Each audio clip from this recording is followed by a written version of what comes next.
Bem, gente, hoje nós temos a grata satisfação de receber aqui na nossa casa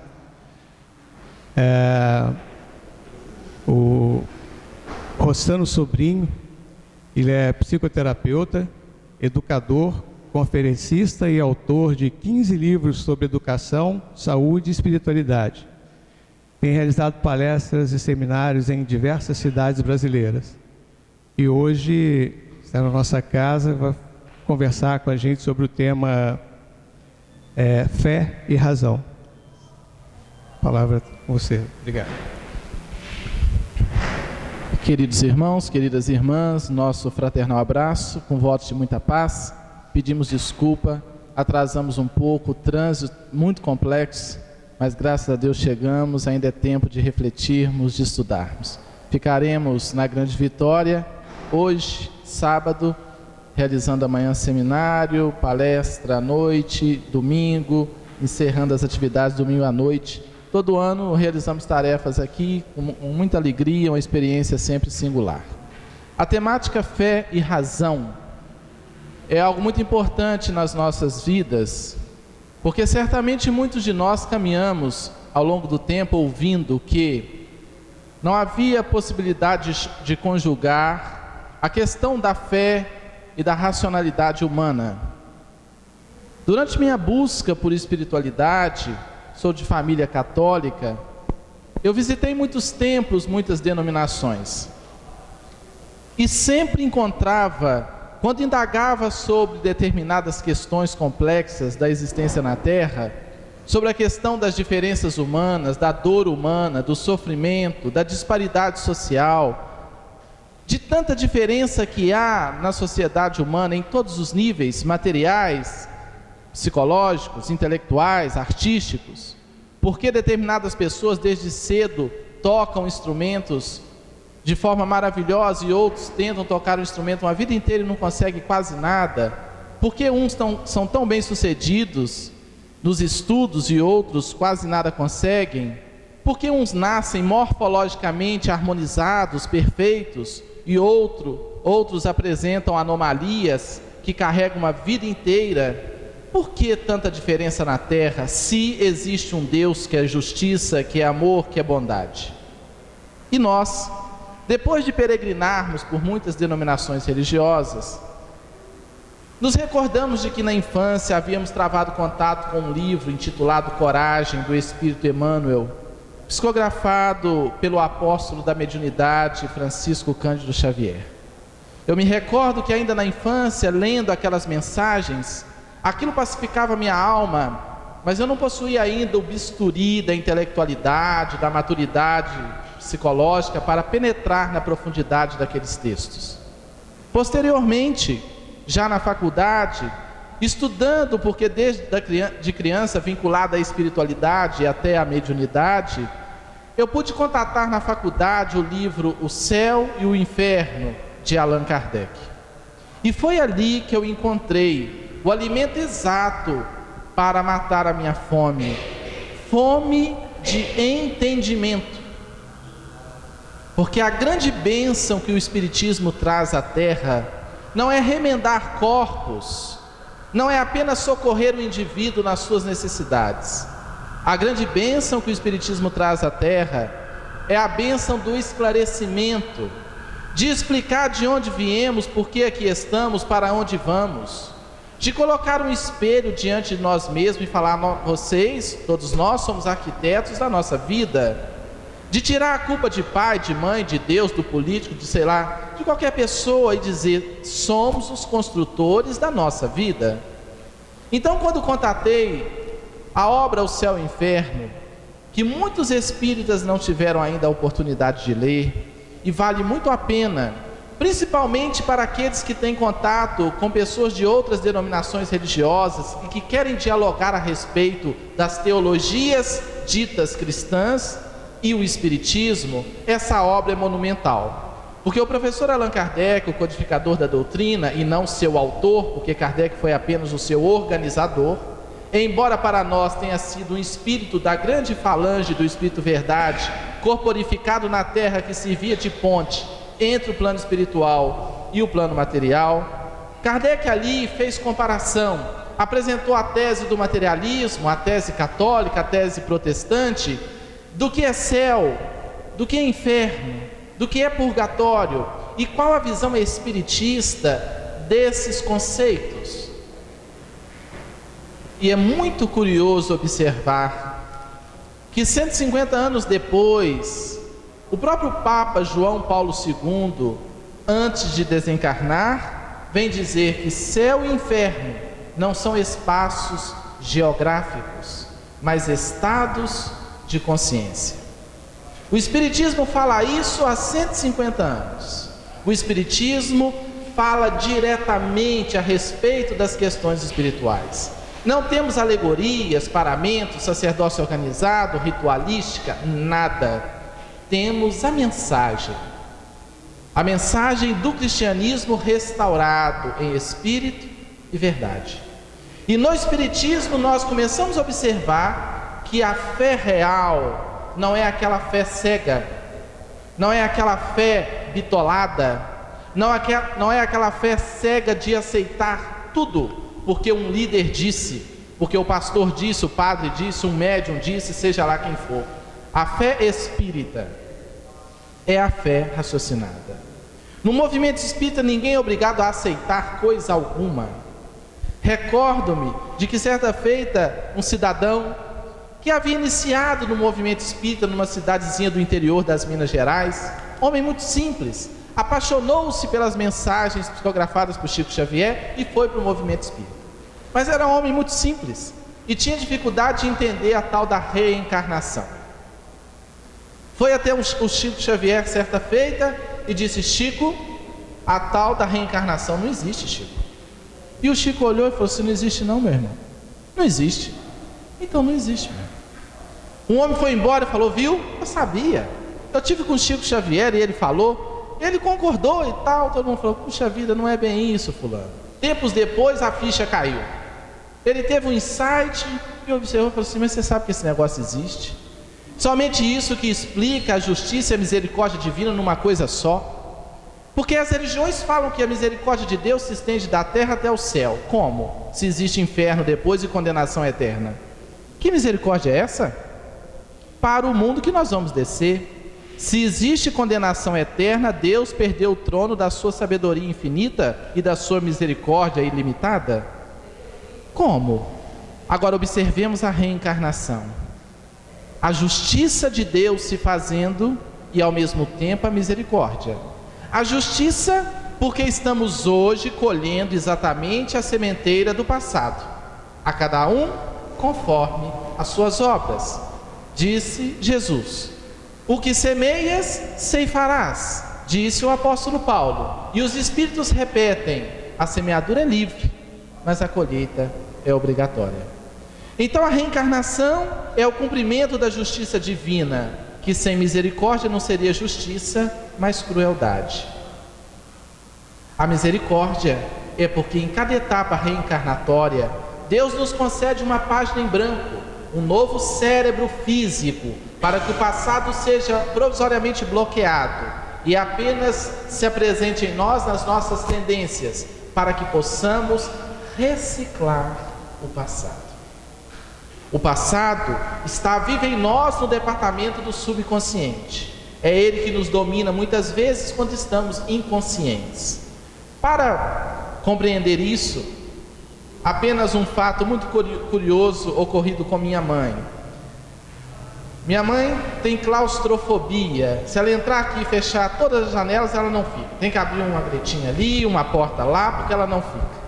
O tempo passou e um dia, conversando com ela sobre outros assuntos, ela me contou que na infância, quando pequenininha, os irmãos a haviam colocado dentro de uma mala velha que estava jogada num canto e subiram em cima. Ela ficou ali alguns minutos e custou sair. Quando ela me contou, eu disse: mãe, o passado está aí, a explicação da sua claustrofobia. O passado está em nós. Quantos medos, quantas inseguranças, quantas coisas que nós trazemos, timidez, é o passado vivo em nós. Uns invejosos, limitados na expressão verbal, em falar alguma coisa, nós trazemos o passado. O livro de Jó do Antigo Testamento tem uma frase singular que diz: somos de ontem e nada sabemos. É a reencarnação ali implícita no conteúdo semântico do texto. Somos de ontem e nada sabemos. Somos espíritos imortais. Não somos seres da terra tendo experiências espirituais. Somos seres espirituais travando experiências na terra. Então, ao conhecer a obra kardeciana, antes mesmo de adentrar o movimento espírita, eu percebi que obra magistral.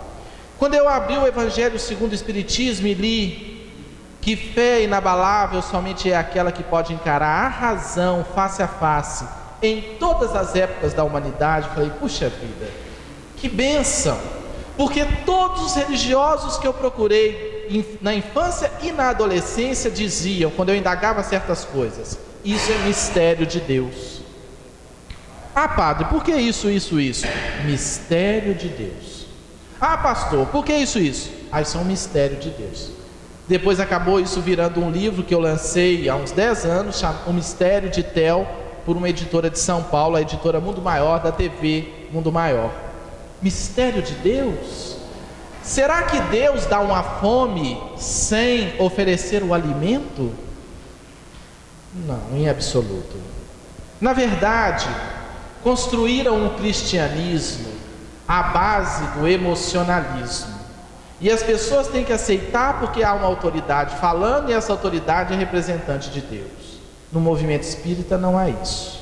Somos todos aprendizes. Agora eu estou falando, daqui a pouco eu posso sentar, o companheiro fazer a preleção, daqui a pouco a companheira que vai trazer a preleção. O que temos são alguns companheiros mais experientes que outros, mais dedicados que outros, querendo avançar mais, querendo estudar mais, mas nós somos todos aprendizes. Na antiga Grécia, já havia essa ânsia do homem por entender a vida. Os filósofos dividiram-se em dois grandes grupos. Uns diziam que a vida se resumia em átomos, vácuo e movimento. Surge aí a corrente atomista, que dá origem depois ao materialismo. O que é o materialismo? Meus irmãos, infelizmente o materialismo graça lá fora. O materialismo ainda domina lá fora. Por mais que as religiões estejam abarrotadas de gente, Jesus tem sido vendido. Jesus com um cifrão bem grande no meio, o materialismo. Tem gente indo para a religião para consertar a empresa, para ganhar mais dinheiro, para resolver a vida, sim. Tem gente buscando religião só para curar o corpo. Quantas pessoas chegam na casa espírita? Ah, eu quero resolver um problema. E a gente olha naquele imediatismo, porque o materialista é imediatista. Ele quer agora, porque ele acha que surgiu no berço e vai terminar no túmulo. Ele não tem a visão de que é um espírito imortal, realizando um périplo de atividades, de iluminação, de crescimento, de melhoramento, de desenvolvimento da paciência, da tolerância. Não. A maioria ainda caminha na terra querendo ganhar o mundo, ainda que perca a alma, como disse Jesus. O Espiritismo é uma mensagem direta. Depois, o próprio Cristo vem à terra e traz duas mensagens singulares. A primeira, a mensagem do amor. A mensagem do amor, na ótica racional espírita, não é aquele amor sazon. Ah, gente, vamos amar, vamos fazer um ciclo, vamos abraçar todo mundo, vamos abraçar uma árvore, vamos fazer a paz no mundo. Isso tudo faz parte, mas o amor, o problema nosso não é saber que nós temos que amar. O problema nosso é descobrir como amar. Eu costumo dizer que é mais fácil amar a Deus, a quem não vemos, como diz o texto bíblico neotestamentário, do que amar o próximo, a quem vemos. É mais fácil amar a Deus do que amar o vizinho, do que amar a sogra, do que amar o parente difícil. Mas a grande proposta é amar a Deus sobre todas as coisas e ao próximo como a si mesmo. Como fazer isso? Numa área rural próxima à minha cidade, eu moro na cidade de Espera Feliz, Minas Gerais, divisa com o Espírito Santo.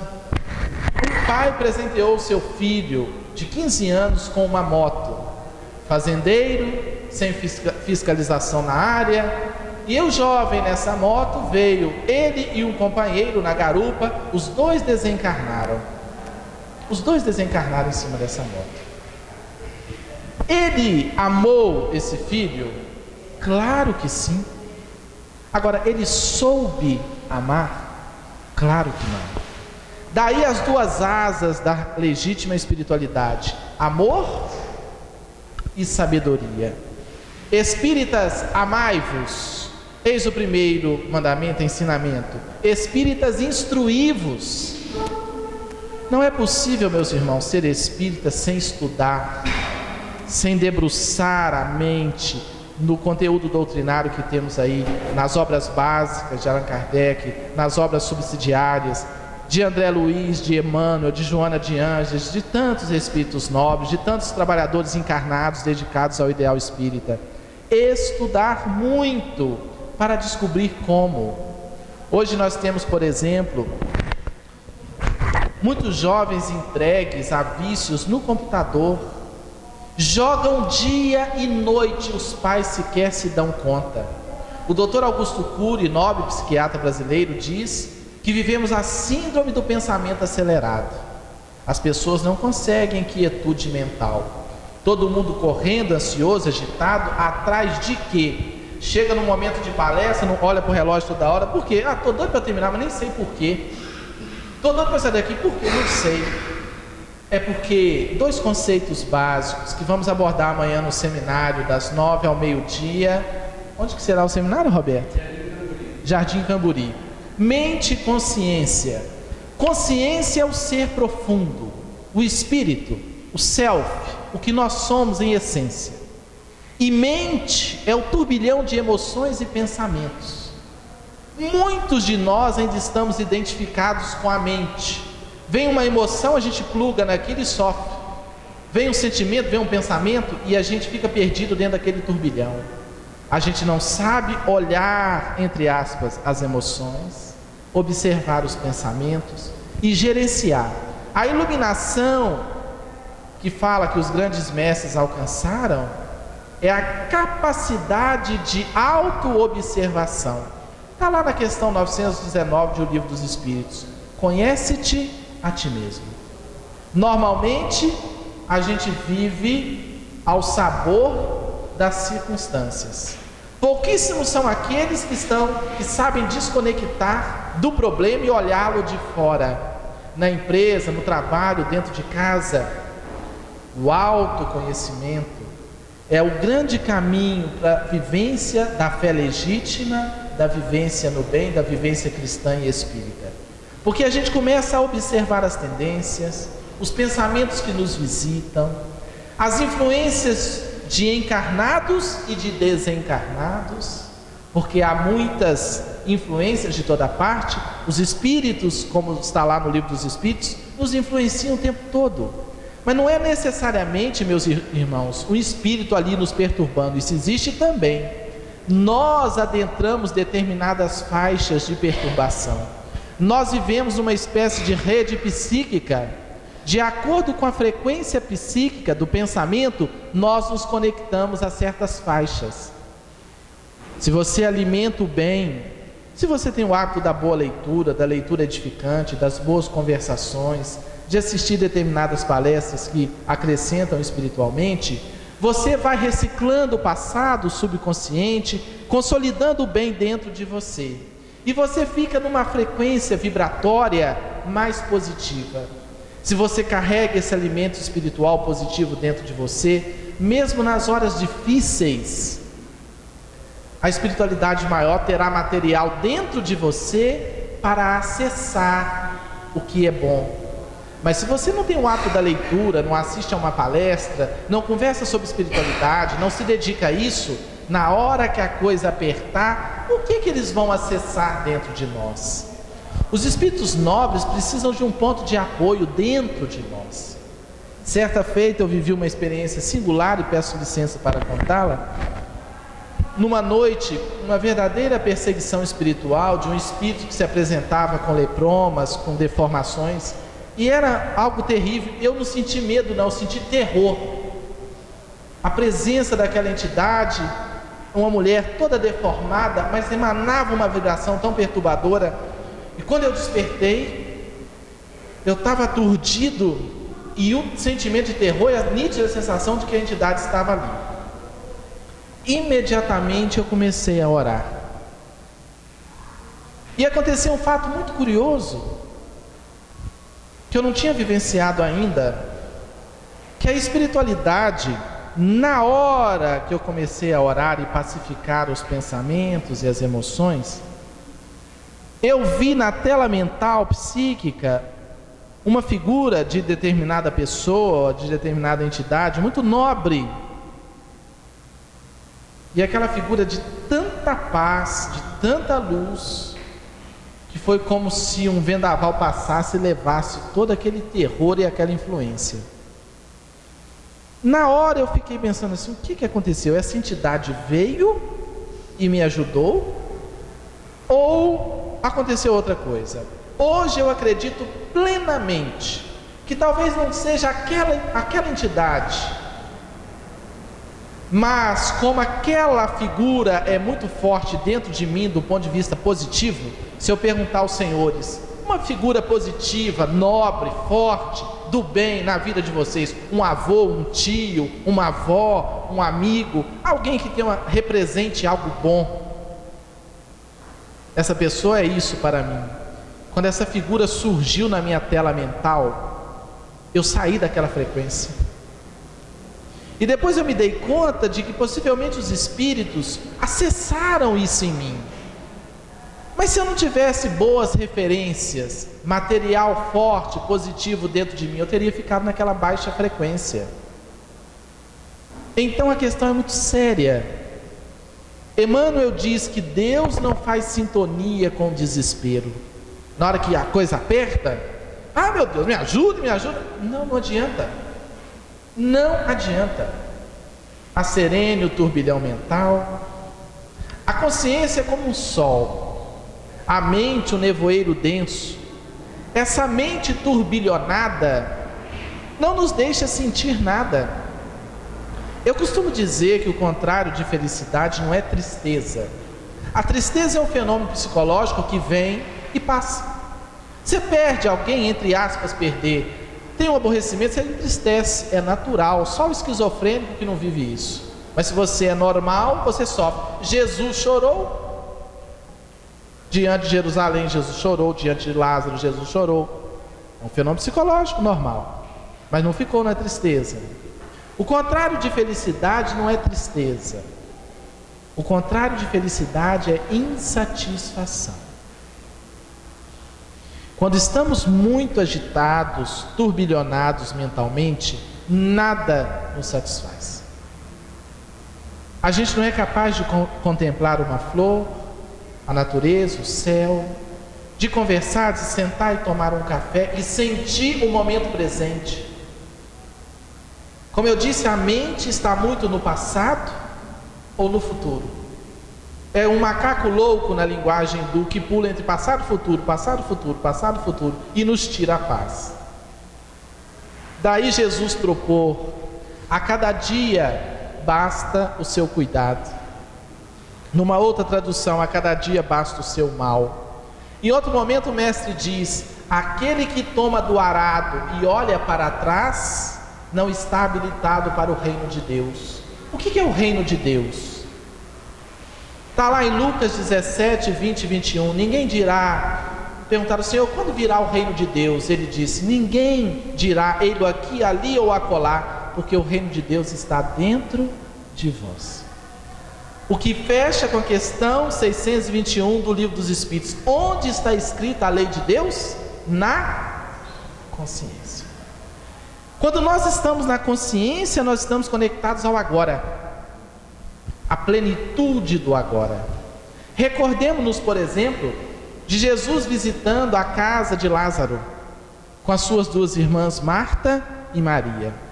Marta, aturdida, afoita, preparando comida, o mestre visitando, e ela enlouquecida, o papel, apenas plugada no seu papel. E de repente olha Maria, Maria está sentada aos pés do mestre, olhando. E Marta fica nervosa e diz: Senhor, mande Maria me ajudar. E Jesus olhou e disse: Marta, ela escolheu a melhor parte que não lhe será tirada. Maria estava no agora, no presente. E Marta, muito preocupada com depois, o que iam comer, o que não iam comer. Ali é um símbolo daquele que está somente preocupado com as ocorrências e aquele que está em busca das essências. O que é essencial em nossa vida? Será que é o corpo carnal que vai ficar? As posses que ficarão? Será que nós estamos aqui para apenas arrebanhar coisas materiais e transitórias? Ou será que nós estamos aqui para encontrar, construir aquele tesouro que o ladrão não pode roubar, que a ferrugem não consegue carcomer, nem a traça corroer? Será que nós estamos aqui para construir grandes obras materiais ou para iluminar a consciência? Encontrar ou construir a felicidade que deflui de uma consciência tranquila, de um coração pacificado e de uma conduta reta. Será que temos procurado a porta estreita, que é a porta da consciência, ou ficamos envolvidos em tantas coisas? Nós vivemos um mundo que, com todo o avanço tecnológico e científico, não logrou ainda alcançar a paz. As pessoas estão de fato ganhando o mundo e perdendo a alma, perdendo a paz. Não se pode viver a plenitude espiritual sem conjugar fé e razão e descobrir o sentido da vida, que é servir,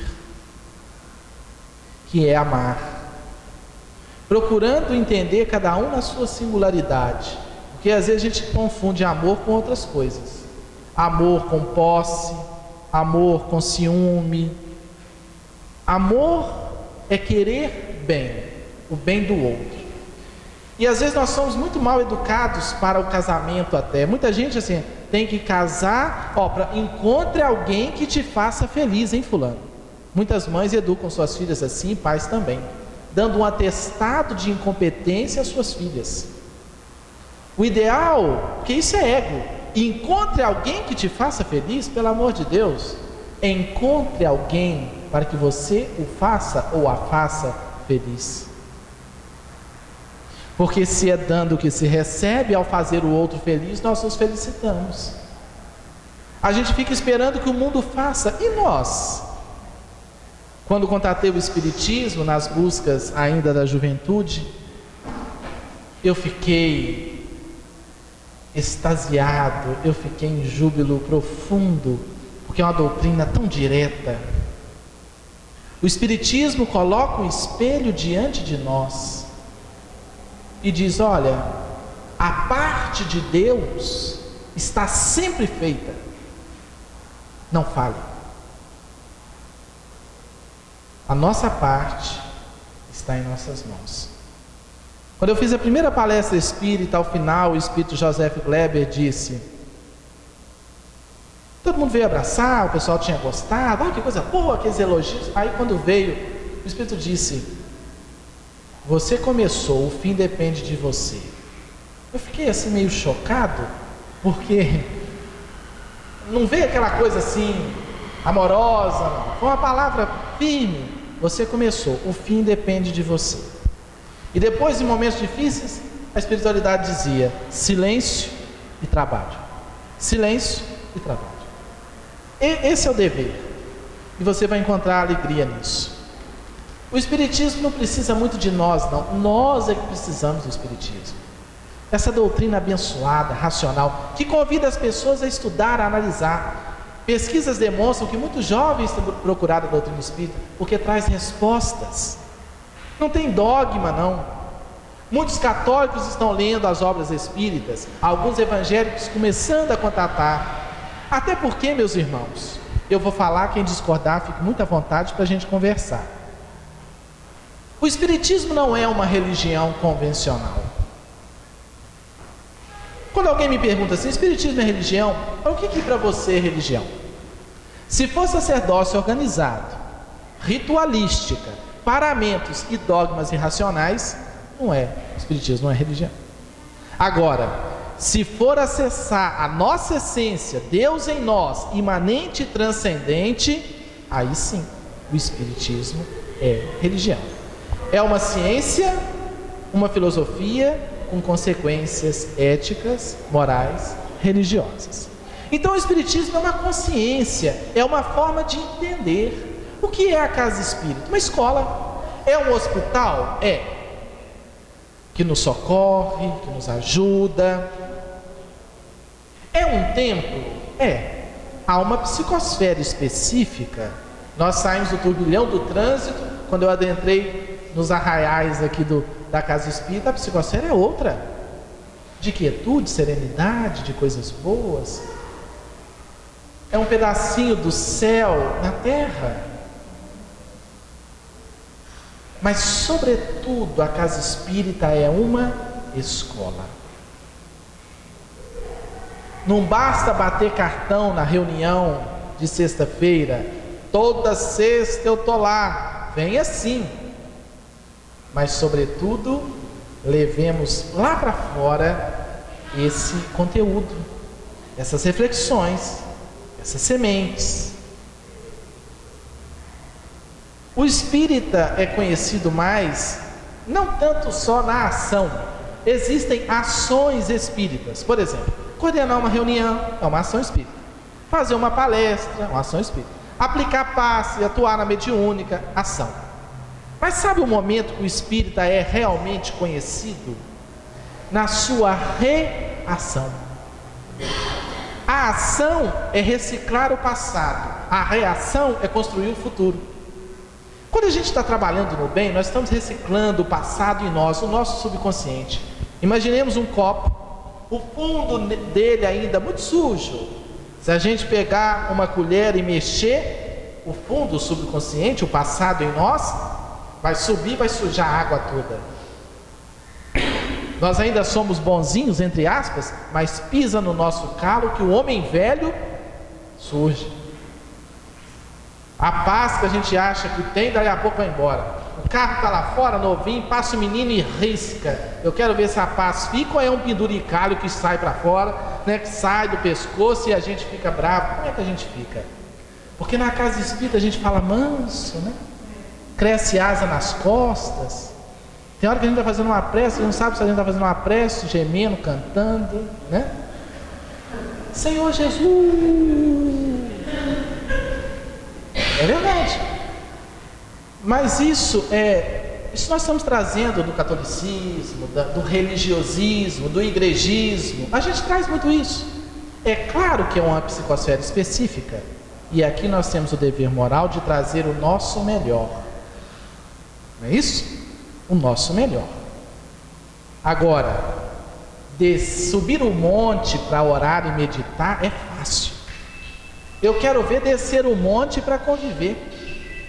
Eu quero ver descer o monte para lidar com os problemas da sociedade. Dizem que 2 irmãos queriam servir a Deus. Um estava naquela fé cega. Subiu a montanha do Himalaia para elevar o pensamento, conectar as fontes noúricas superiores da vida e iluminar-se. O outro decidiu descer a montanha, ir para uma vila onde tinha muitos pobres, ajudar ali e ali servir a Deus. O tempo passou. Eram 2 irmãos. O irmão que escolheu ficar no alto da montanha, ele, depois de um tempo, desenvolveu tamanho poder mental, que quando ele pensava algo não tão elevado, o gelo em derredor derretia. Mas um dia ele sentiu saudade do seu irmão que estava lá na vila de miseráveis. Ele pensou, puxa vida, mas eu vou lá no meio de tantos pecadores, eu tenho essa vida tão distante, né? Tem gente que acha que viver santidade é viver dentro de monastério, mosteiro, isolado do mundo. Os Espíritos trataram disso.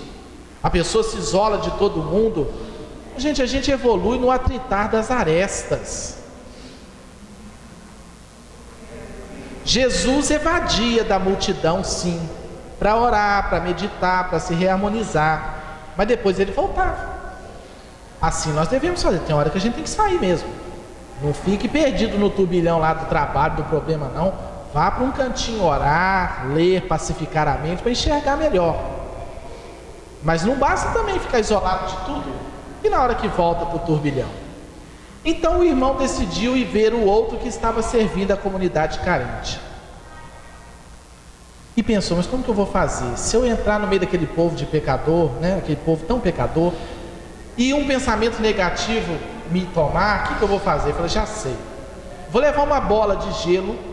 Se eu começar a pensar algo inferior, o gelo vai derreter e eu subo a montanha de novo. Fez uma bola de gelo, desceu, procurou saber onde o irmão estava. Aí falou, está naquela cabana, um jovem informou, tratando alguns doentes. Quando ele entrou na cabana, estava lá o irmão sentado num banco tosco, uma morena linda, com uma ferida aberta na perna e a perna em cima da perna do irmão, que fazia um curativo. Quando ele olhou para a morena, a bola de gelo começou a derreter. Por que eu tinha que subir para a montanha? E ele olhou o irmão, e o irmão estava sereno, em paz, servindo e ajudando. E aí ele se deu conta de que deveria estar ali junto, trabalhando, de fato burilando, podando as suas arestas. Nós, na atualidade do mundo, carecemos de uma fé que traga entendimento. Uma vez perguntaram a Chico Xavier também, Chico, o Espiritismo te trouxe felicidade? Ele disse sim, pelas vias do entendimento. Coisa boa saber, estou passando por isso, eu sei por quê e eu sei para quê. Agora, coisa triste é sofrer sem saber por quê. A pessoa inconsciente está ali sofrendo, ela sofre duplamente. Ela sofre o sofrimento comum da experiência difícil e sofre por não entender o sentido daquilo. Os Espíritos nos dizem que a dor é um convite da vida a fim de que aceitemos uma entrevista com Deus. A dor é o cajado do pastor tentando trazer a ovelha ao rebanho. A dor é um mecanismo divino, é uma professora, uma pedagoga. Se não fosse a dor, nós estaríamos perdidos no fogo do inferno. Aí teria que existir inferno. Porque a dor nos faz revisar os passos. Não é que a gente quer a dor, não. Quando eu li em O Evangelho segundo o Espiritismo que a dor é bênção que Deus envia aos seus eleitos, eu pus o pé no freio e falei, peraí, que negócio é esse? A dor é bênção que Deus envia aos seus eleitos? Sim, hoje eu tenho certeza disso. É pela dor que nós somos tutelados até alcançarmos uma consciência que não vamos necessitar mais de dor. A dor é o fogo que consome o ego. Às vezes uma pessoa está lá adentrando no universo das drogas, do consumismo desenfreado, dos excessos. Você fala, a pessoa não está nem aí. A mãe quer que muda, o avô quer que muda, não sei quem quer que muda. Mas Deus, Jesus Cristo não arromba o coração de ninguém. A base de toda mudança é o querer. Ou a gente quer. Quando a gente quer, tudo se processa. A ajuda vem, o socorro vem. Quando a gente não quer, pode todo mundo querer, que não adianta. O Espiritismo vem trazer as respostas, as explicações, para que cada um vá gerenciando a sua própria vida. não tem mais o padre, o pastor, alguém que vai dizer, determinar, cuidar da sua vida. Você vai assumindo as rédeas da sua vida através do conhecimento. Disse Jesus: e conhecereis a verdade, e a verdade vos libertará. Um amigo nosso contou que no Oriente, depois de um jogo de futebol, numa região da Índia, em que a reencarnação é um conceito muito bem estabelecido, e a lei do karma, a lei de causa e efeito também, um jovem esqueceu o par de tênis no estádio. Segundo esse expositor, ninguém pegou o par de tênis, ninguém. Foi todo mundo embora e tal, e o par de tênis ficou ali. É claro que faltou uma atitude positiva também, de pegar e procurar, deixar com alguém para saber, o dono, né? Mas se fosse aqui, hein? O tênis ia sumir de vez. Por quê? Porque a lei divina não é conhecida ainda. Como é que esses políticos têm coragem de roubar do povo, pelo amor de Deus? Será que não sabem que terão que devolver tudo? Uma vez José Raul Teixeira contou que o Raul era professor, né? E ele contou que estava empolgado, mobilizando uma greve de professores, era professor estadual no Rio de Janeiro, no estado do Rio, e estava empolgado, não, porque nós precisamos lutar e tal. De repente, ele viu o espírito Camilo chegar. Ele pensou assim: meu Deus do céu, isso é hora de mentor aparecer, eu estou aqui numa reunião de escola, né? Se eu estivesse na casa do espírito, eu estou aqui, dizendo que o Camilo veio sereno. E em pensamento perguntou: meu filho, por que você está falando tão alto? Mas ele, que já ficou meio assustado, falou assim: meu irmão, você está vendo a situação, né? Olha o salário do professor, não sei o que, e foi falando. Camilo: mas a história de vocês é muito complexa. Por quê? Porque muitos de vocês no passado ocuparam cargos públicos, colocavam o paletó na cadeira, sumiam e falavam que trabalhavam. Agora vocês voltaram para devolver tudo ao povo e recebem uma ajudinha de custo. Isso é o salário do professor. Aí ele falou assim: mas Camilo, e os políticos de hoje, alguns, como é que vão fazer depois? Camilo falou assim: voltarão como boias frias, para trabalhar com a terra de manhã, de madrugada, no frio, para devolver à sociedade aquilo que da sociedade tiraram no passado. Ninguém, nenhum de nós, foge das nossas semeaduras. Mas, uma boa notícia, diz o apóstolo Pedro: o amor cobre multidões de pecados. Na linguagem espírita atualizada, o bem que se faz anula o mal que se fez. Isso é muito, muito importante. Nós estamos na terra, meus irmãos, para avançar, para progredir, para crescer. A lei maior, o epicentro de todas as leis, é a lei de amor. Quando optamos por amar, vamos encontrando o sentido existencial. Nessa proposta de fé e razão, de descobrir o sentido da vida, para encerrar, gostaria de deixar uma mensagem que me chamou muita atenção, sobre a necessidade de buscar o bem, de ter fé na vida, diante, às vezes, de tantos problemas. Uma jornalista americana solicitaram a ela que ela deixasse uma mensagem de esperança, de fé, uma mensagem positiva aos jovens. E ela narrou um texto falando da própria infância. Seu nome, Ruth Strauss. Ruth Strauss disse que, quando contava 5 anos, estava numa janela da casa que contemplava o jardim florido e viu que seus 2 irmãos sepultavam o cachorrinho da família que havia morrido. Ela começou a olhar, nem gostava tanto do cachorro, mas seus irmãos choravam e ela começou a chorar. Quando ela começou a chorar, ela sentiu um toque suave no ombro e uma voz tranquila disse: minha querida Ruth, por que você chora, meu bem? Ela olhou, era o avô. Ela olhou: ah, vovô, o cachorrinho morreu. O avô disse: mas você nem gostava dele, Ruth, você se incomodava com ele. Ah, vovô, mas os meus irmãos choram, e se eles choram, eu também choro. O avô tomou a netinha nos braços, caminhou ao lado oposto da casa, até outra janela que dava para os fundos do quintal. Como um menino, colocou a netinha do outro lado da janela, pulou a janela, pegou-a novamente nos braços e caminhou até uma roseira, uma rosa vermelha aberta. Ruth enxugou as lágrimas e o avôzinho disse: e agora, meu bem, o que você vê? Disse: ah, vovô, eu vejo uma rosa linda. Falou: pois é, Ruth, nunca se esqueça disso.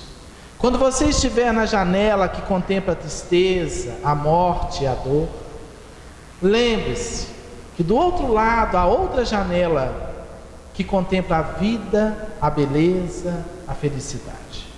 Não fique detida na janela da tristeza, da infelicidade. Vá para a janela da alegria. Mas ao lá estar, lembre-se, meu bem, que do outro lado daquela janela há pessoas, irmãos seus que choram. Vá até lá, buscá-los para a janela da felicidade. Eu acho essa mensagem muito singular, porque diante de um mundo que sofre tanto, de pessoas perdidas nas drogas, de problemáticas as mais complexas no campo relacional, de tanto desamor, desencontro, falta de sentido existencial, que a gente possa escolher sempre a janela do bem, a janela da paz, aquietar a mente. Diz André Luiz que a mente é como um lago, que para refletir o brilho das estrelas, a espiritualidade maior, tem que estar pacificado. Um lago agitado, a gente não percebe nada. E que a gente possa nunca deixar de servir. O grande objetivo do cristianismo, do espiritismo, que é o cristianismo restaurado, é colocar o ser no trabalho do bem. Disse Jesus: no meu reino, maior é aquele que mais serve. Enquanto os apóstolos disputavam primazia, quem era o maior, quem era o melhor, ele lavou os pés de todos e disse: no meu reino maior é aquele que mais serve. Então a alegria, o reino de Deus íncito na própria alma, desabrocha em nós através do amor vivenciado, que é a caridade. A caridade é o amor em ação. Fora da caridade não há salvação. E eu gostaria de encerrar com um poema, oração, que fala do ato de servir, para que os irmãos levem para casa essas sementes de luz do Espírito Amélia Rodrigues, que diz: Senhor, eu reconheço a minha pequenez, mas por isso desta vez eu venho rogar-te misericórdia. Eu gostaria de ser uma galáxia de estrelas para iluminar a terra inteira, mas se eu não conseguir, eu te quero pedir para ser um pirilampo na noite escura, iluminando a treva, a amargura de quem anda na escuridão. Eu gostaria de ser uma chuva generosa caindo sobre a terra porosa, fazendo reverdecer o chão. Mas se eu não puder, Senhor, permita-me ser um copo com água fria, matando a sede e a agonia de quem anda na exasperação. Eu queria tanto, Senhor, ser um jardim de flores de todas as cores para embelezar as paisagens da natureza. Mas se eu não conseguir, eu te quero pedir para ser uma rosa solitária na frincha da rocha, embelezando as paisagens da natureza. Eu queria tanto ser um trigal maduro para repletar de pão a mesa da humanidade inteira, mas se eu não lograr, permita-me ser um grão que, caindo ao chão, me multiplique no milhão e enriqueça a humanidade com a bênção do pão. Gostaria de ser uma montanha altaneira, de onde se pudesse avistar a terra inteira, mas se eu não conseguir, eu te quero pedir para ser uma única pedra, pavimentando o caminho por onde passa o herói na busca do seu destino e de sua autoiluminação. Eu gostaria, Senhor, de ser uma escada que conduzisse o artista, o esteta ao seu ideal, mas se não der, deixa-me ser pelo menos o primeiro degrau. Queria ser cantor, declamador, compositor, para cantar a tua mensagem de luz, mas se eu não conseguir, Jesus, permita-me ser uma árvore com a estrada sob sua sombra, ou então estar ali no chão esperando de mansinho passar um coração pelo meu caminho, e quando ele se for, ele possa dizer: olá amigo, para onde vai? E se ele olhando para trás me inquirir, quem és tu? Eu posso dizer, sou teu irmão, dá-me tua mão, sou teu amigo, eu irei contigo. E lado a lado eu possa declamar, Senhor, muito obrigado porque eu nasci, muito obrigado porque creio em Ti, muito obrigado por estar aqui nesta noite. Novamente, perdão a todos pelo pequeno atraso, o trânsito estava complexo, mas graças a Deus, deu para trazer algumas sementes, para que cada um leve, encarnado e desencarnado, no bojo do coração, para que essas sementes do Evangelho do Cristo, à luz do Espiritismo, possa germinar, possa crescer numa frondosa árvore, gerando frutos saborosos do que é bom, do que é belo, do que vale a pena, do que alegra, do que felicita, do que harmoniza e pacifica todos nós. Muita paz e que o Senhor Jesus nos guarde, hoje e sempre. Muito obrigado.